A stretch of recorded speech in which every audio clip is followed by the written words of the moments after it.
하나님이여 사슴이 시냇물을 찾기에 갈급함같이 내 영혼이 주를 찾기에 갈급하나이다.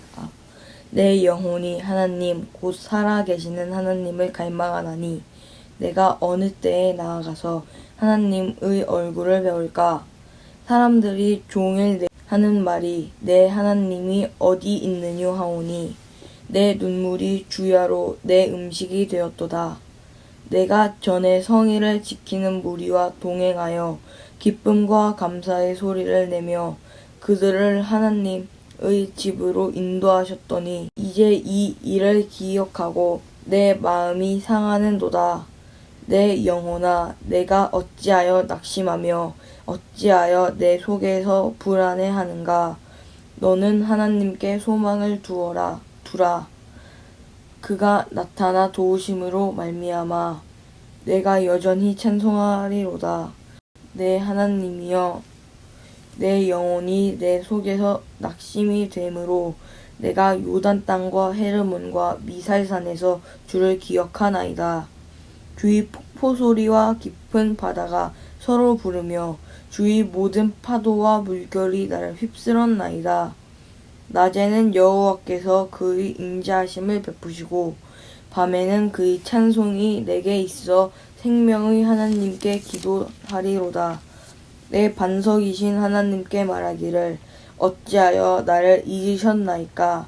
내가 어찌하여 원수의 압제로 말미암아 슬프게 다니나이까 하리로다. 내 뼈를 찌르는 칼같이 내 대적이 나를 비방하여 늘 내게 말하기를 내 하나님이 어디 있느냐 하도다. 내 영혼아, 내가 어찌하여 낙심하며 어찌하여 내 속에서 불안해하는가. 너는 하나님께 소망을 두라.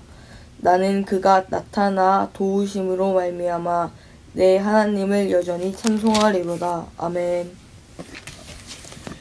42편 시편은 그 고라 자손의 마스길 인도자를 따라 부르는 노래 이렇게 돼 있는데 요 마스길이라고 하는 요거에 대해서 주석이 달려 있는데 고라 자손이 알다시피 성막을 옮길 때 성막에 그 제사를 지내기 위해서 그 제사를 준비하는 그리고 불을 갖다가 그 피울 수 있게 해주는 불도 관리하고 이런 것을 관리하는 그 종족이 바로 고라 자손이었었는데 그 출애굽기 시절에 그 이제 광야를 통과하고 있는 그 백성들 가운데서 하나님의 백성으로 이제 구분이 된 이스라엘 백성들 가운데서도 어떤 종족들은 제사장으로 레위 사람들은 그렇게 지냈고 또 고라 자손들은 그 제사장들이 제사를 잘 지낼 수 있도록 그 제사하는 도구들을 깨끗하게 관리를 하고 그 다음에 제사를 지낼 수 있도록 장작 같은 거를 준비하고 이런 것들을 다 그 자기들의 일을 나누어서 그 여러 백성들이 했는데 앞장서서 나가던 그 제일 맏형의 그 지파와 또 막내의 지파와 또 다른 그 지파들이 각각 동서남북 사방향에서 이 성막을 옮겨갈 때에 위치를 하고 있으면서 자기의 위치를 늘 지켜왔다라는 거. 그래서 여기에서 말하는 것은 고라 자손들을 통해서 주셨던 교훈을 지금 이 한 인도자의 지휘를 따라서 그 노래를 부르고 있는 그 상황을 얘기하는데 그 내용이 뭐냐면 하나님을 찾는 사람들이 갈급해하고 있는 것이 사슴이 목이 말라서 물을 찾는 것 같이 하고 있습니다. 그리고 내 영혼은 하나님이 살아계신 것에 대해서 믿고 있고 그 다음에 나는 그 믿음을 갖다 지켜서 하나님을 따르고 있습니다. 하지만 내가 아니라 다른 나의 대적들이 나를 보고 이야기를 할 때는 너의 하나님이 어디 있느냐라고 물을 정도로 하나님은 나한테 응답하지 않으셨고 그리고 하나님은 나에게 무엇인가 승리를 가져다 주지 않으셨고 나의 대적들을 하나님께서 처리해 주지 않으시고 그리고 나의 괴로움들이 하나도 없어지지 않고 이렇게 어려움이 계속되고 있는데도 불구하고 하나님, 지금 내가 불만이 있다고 얘기하는 것이 아니라 하나님을 믿고 있는 나를 저 나의 대적들, 원수들이 나를 향해서 너의 하나님이 어디 있냐고 조롱합니다. 이것은 나를 조롱하는 것이 아니라 나의 하나님을 조롱하는 겁니다. 라고 하나님에게 지금 이르고 있는데, 이르고 있는 이 마음도 믿음이 없는 사람 같으면 그 하나님을 갖다가 경시하는 나쁜 표현을 하고 이 하나님을 떠나버리고, 쉽게 말을 하면 배교를 하고 이 기독교라는 것을, 하나님을 믿는 것에서 떠나가 버리겠지만, 그렇게 하지 않는 나는 하나님의 백성이 분명하고, 그렇지만 지금 상황은 나를 그렇게 하나님을 대적하는 자들이 나를 비웃습니다. 너의 하나님이 어디 있냐고.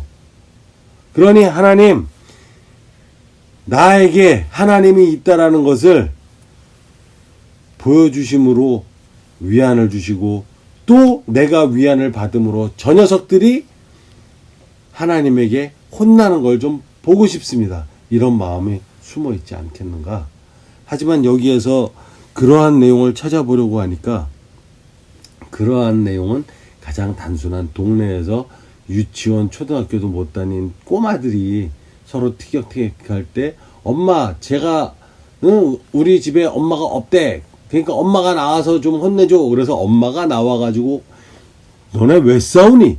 이 말 한마디만 해도 아이가 기를 피듯이 그런 것을 좀 해주십시오라고 요구하고 있는 것이 아니라, 여기에서는 이러한 모든 것들을 받아들이고 있는데, 읽어 나가다가 제일 마지막 절 11절을 보면서 이게 도대체 어떤 의미가 있을까라고 생각이 들어서 한번 그 단어를 히브리어를 찾아봤더니, 내 영혼아 네가 어찌하여 낙심하며 어찌하여 내 속에서 불안해하는가. 너는 하나님께 소망을 두라. 나는 그가 나타나 도우심으로 말미암아 내 하나님을 여전히 찬송하리로다.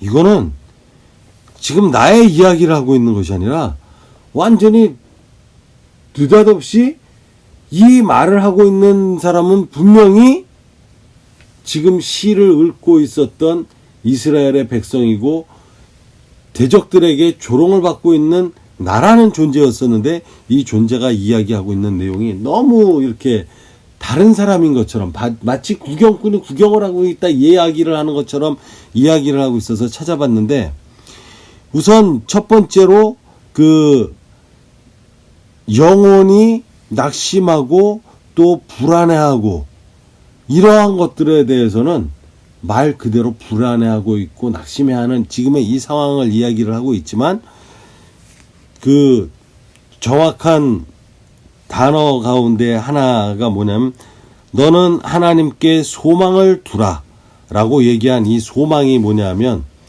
기대하다, 그리고 그 하나님을 바라라 할 때 이 소망인데, 이게 야할이라는 단어를 사용을 해서 바라다, 그리고 기대하다, 그리고 기다리다, 이러한 단어가 커다랗게 세 개의 의미로 가지고 있는데, 너는 기다려라, 너는 하나님을 기대하라, 그리고 너는 하나님을 바라보고 그가 무엇인가를 주심을 바라라.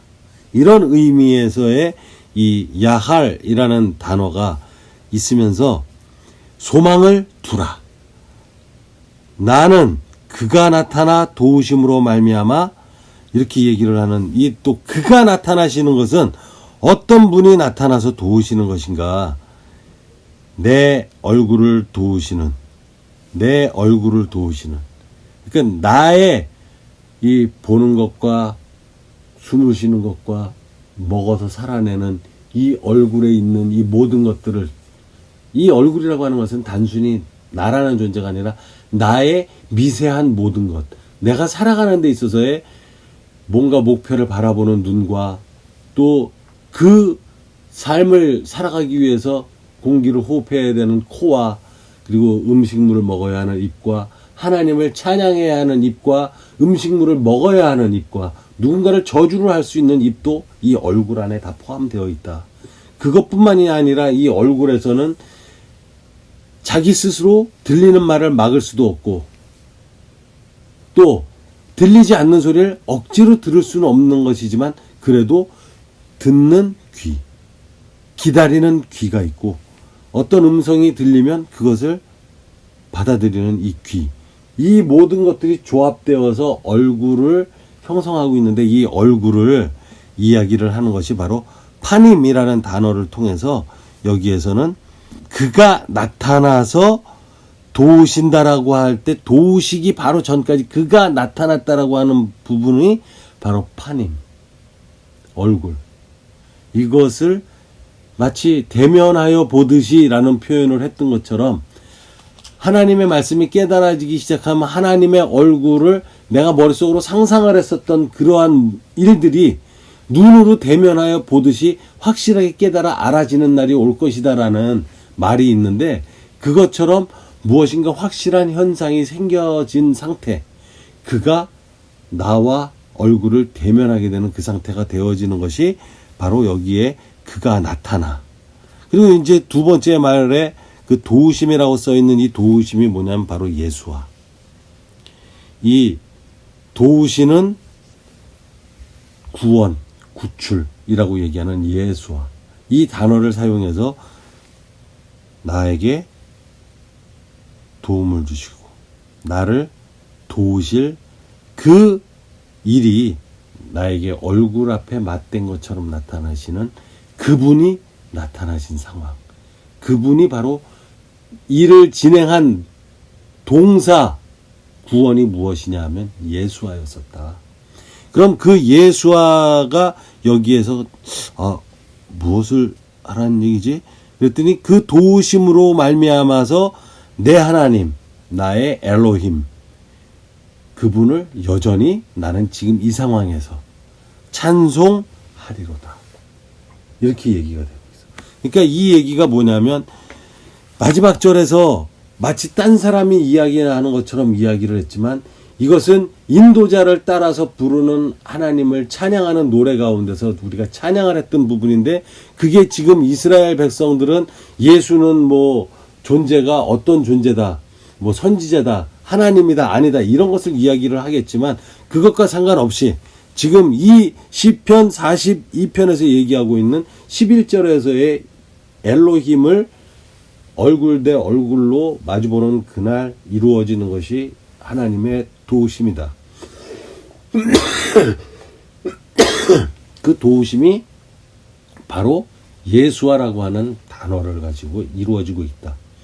그리고 하나님께서 우리에게 구원을 위해서 주신 이름은 우리가 외우고 있었던 신약 구절 가운데서도 예수 그 이름 외에는 다른 구원을 주신 바가 없다 라고 이야기를 한 것처럼 이 예수아와 엘로힘과 그 다음에 내가 하나님을 대면하여 보는 그 야할 그 상태 도우심을 바라보는 나의 이 얼굴과 그 얼굴을 하나님께서 바라봐 주시는 얼굴이 마주쳐지는 그때의 도우심은 우리의 영원한 생명이 실현되어져 나가는 그 상황이 되는 것이다. 그럼 여기에서도 이 시를 쓰신 그 시인이 작정을 했든 안 했든 우리가 알고 있었던 기독교의 전통에서 이 신약이건 구약이건 성경이라고 하는 말씀은 성령의 감동으로 적혀졌다라고 하는 바를 믿을 수밖에 없는 내용이 아무리 다윗이라 하더라도 자기의 뿌리에서 생길 예수 그리스도를 알았겠느냐. 그렇지만 그런 상황들에도 불구하고 이렇게 그 예수께서 오시기 이전 상황에서 예수를 이렇게 그림자처럼 그리고 희미한 빛처럼 여러 가지 성경 구절 가운데 배치가 되어 있다고 하는 것은 우리가 이것을 전문적으로 연구한 사람들이 발견해 낸 것도 대단하지만 이것을 보는 우리들도 이제 일반적으로 번역되어 있는 내가 이해할 수 있는 언어로 읽을 때 알지 못했었던 그 느낌이 이것을 그가 나타나 도우심으로 말미암아 내 하나님을 여전히 찬송하리로다. 이렇게 얘기를 하면 여기에서 예수화를 어떻게 느낄 수 있으며 또 하나님이 바라보고 믿어야 한다라는 부분에 대한 바라라, 기대하라, 그리고 기다려라 이것을 어떻게 찾아내겠느냐.